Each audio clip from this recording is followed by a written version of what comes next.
सभी गांव वाले नदी से ही पानी लाया करते थे। एक दिन गांव की एक औरत निर्मला नदी के किनारे बैठकर कपड़े धो रही थी। तभी उसे नदी से डरावनी आवाज सुनाई दी। कौन है यहाँ जो मुझे डरा रहा है? अरे कौन है यहाँ?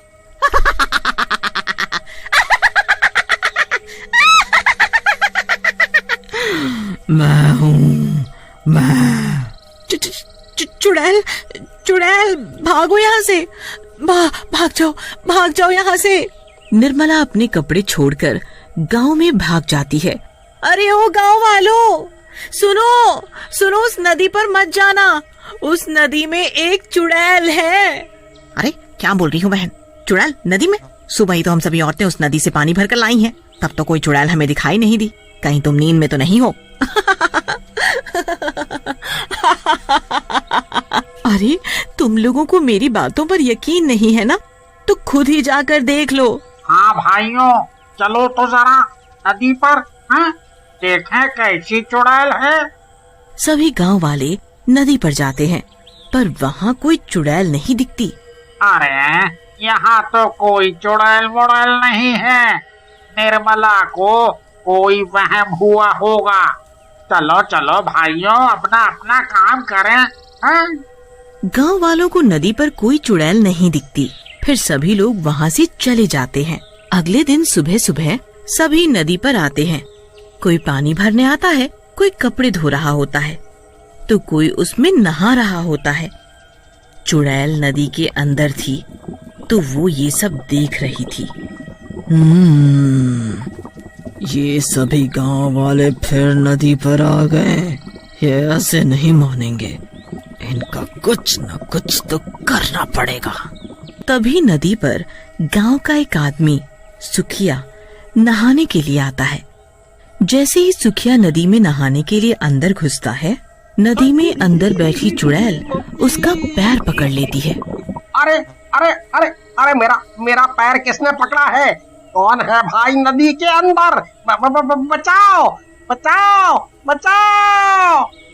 चुड़ैल सुखिया का पैर पकड़कर नदी के अंदर खींच लेती है और फिर सुखिया को नदी के बाहर फेंक देती है। सुखिया बेहोश हो जाता है। गांव के कुछ लोग सुखिया को वहाँ पड़ा देखते हैं।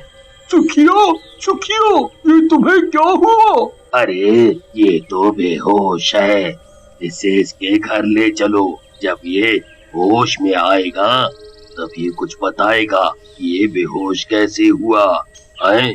सभी गांव वाले उसे उठाकर उसके घर ले जाते हैं। जब सुखिया होश में आता है तो उसके साथ क्या हुआ सब बताता है। भाइयों, मैं सच बोल रहा हूँ, नदी में कोई तो था जिसने मुझे नदी में खींच लिया था।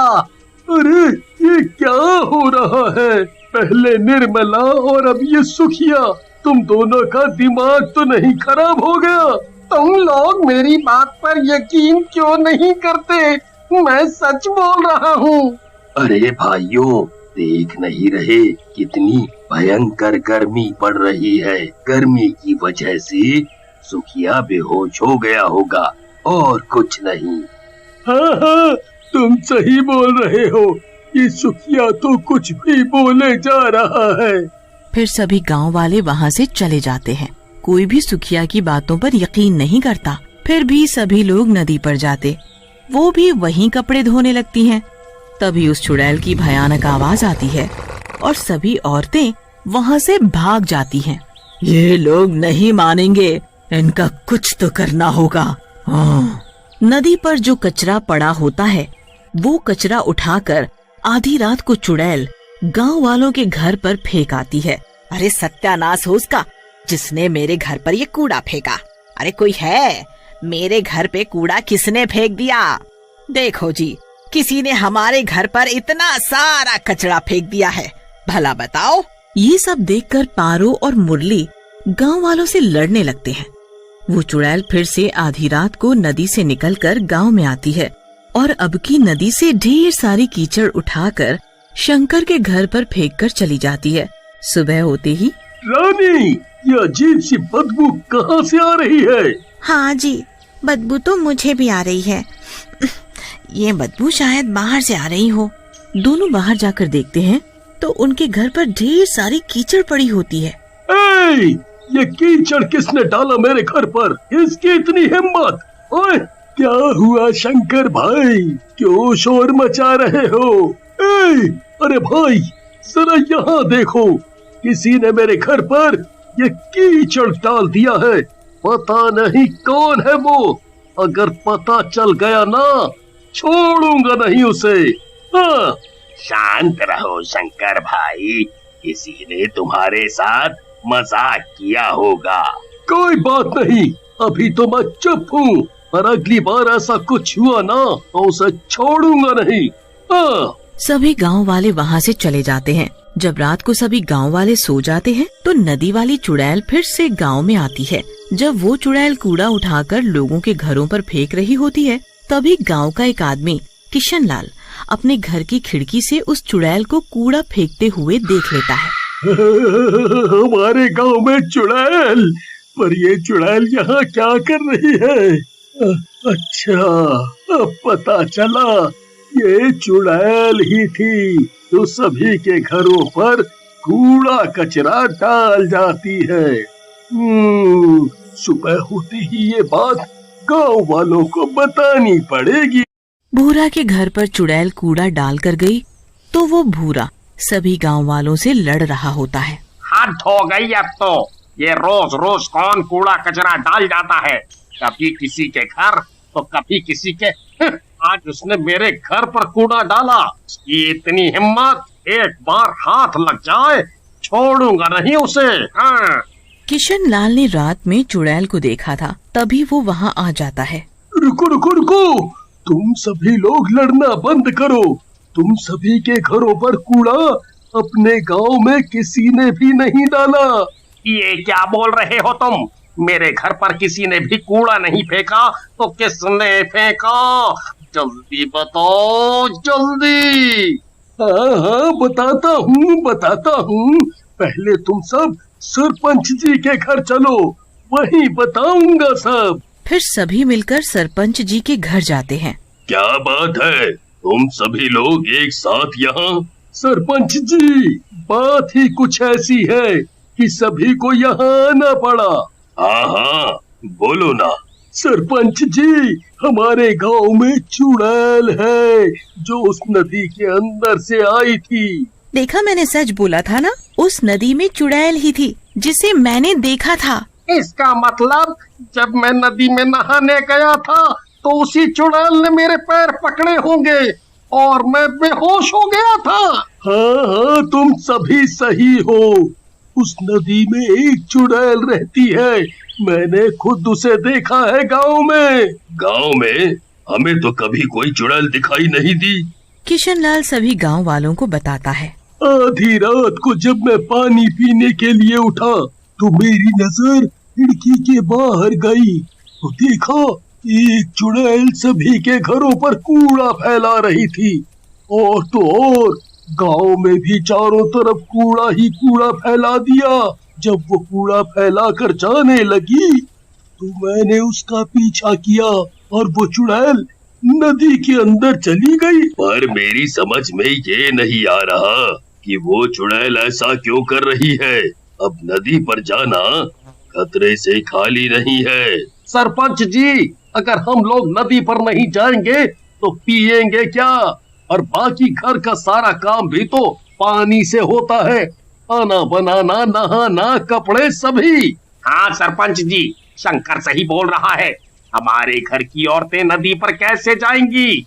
और तो और पूरे गांव में एक भी कुआं नहीं है। अगर कुआं होता तो इतनी परेशानी नहीं होती। ये तो बहुत बड़ी समस्या है। मैं सोच रहा था कि किसी तांत्रिक बाबा को बुलाया जाए गांव में, वो ही कुछ कर सकते हैं। अब सभी गांव वाले सरपंच की बात मान लेते हैं और सरपंच जी एक तांत्रिक बाबा को बुलाकर सारी बात बताते हैं। अच्छा, इसलिए तुमने मुझे यहाँ बुलाया। तुम चिंता मत करो, हम सब ठीक कर देंगे। अगर चाहते हो कि वो चुड़ैल नदी छोड़कर भाग जाए, उसके लिए हमें गांव के बीचों बीच बैठकर हवन करना पड़ेगा। हवन की सारी तैयारियां हो जाती हैं।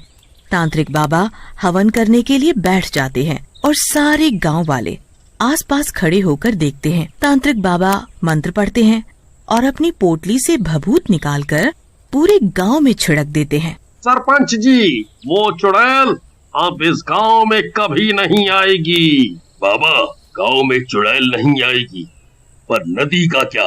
हमारे गांव की सभी औरतें नदी से पानी लाती हैं।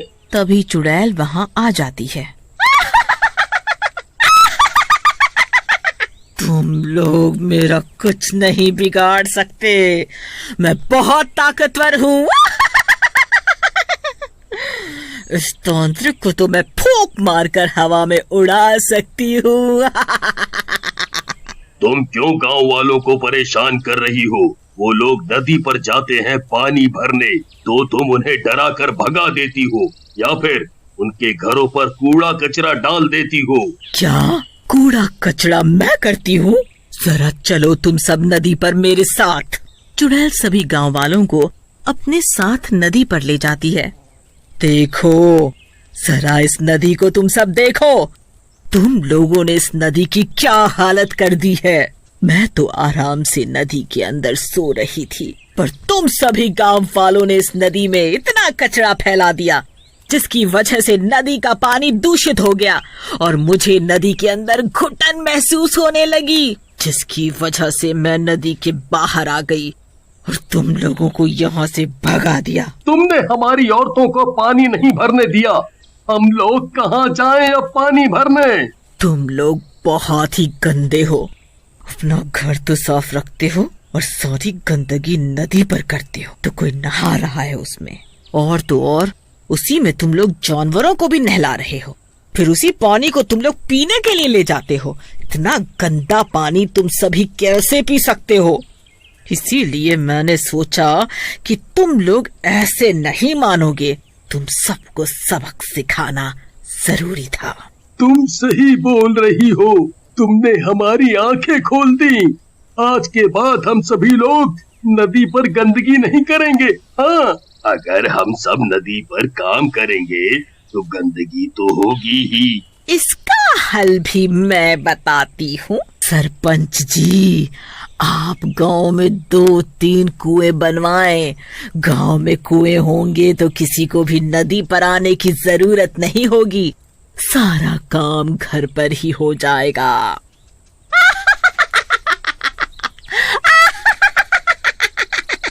तुमने सही कहा, मैं कुएं जरूर बनवाऊंगा। तुम्हारा बहुत बहुत शुक्रिया। और चुड़ैल वहाँ से हमेशा हमेशा के लिए चली